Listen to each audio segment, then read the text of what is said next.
Reverse tendering పేరుతో పోలవరం ప్రాజెక్టుకు ఏపీకి మాజీ సీఎం జగన్ చేసిన అన్యాయం అంతా ఇంతా కాదు.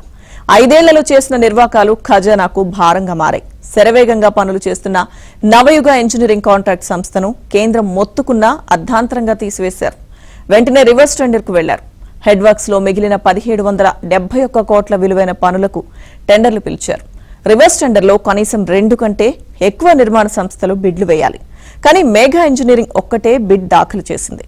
టెండర్ను 12% తక్కువకు 1548 కోట్లకు అప్పగించారు.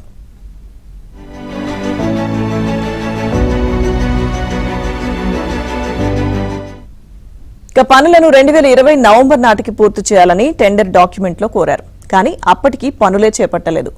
నిర్మాణం మొదలు పెట్టకుండానే అదనపు పనుల పేరిట 2077 కోట్లకు అంచనాలు పెంచేశారు. అది కాకుండా కేంద్ర జల సంఘం, పోలవరం ప్రాజెక్ట్ అథారిటీ సిఫార్సుల పేరిట 669 కోట్లు, 1615 కోట్లతో టెండర్లు పిలిచారు. 2% ప్లస్తో టెండర్లను మేఘా దక్కించుకుంది. అంటే 1548 కోట్ల అంచనాలను 4362 కోట్లకు పెంచారన్నమాట.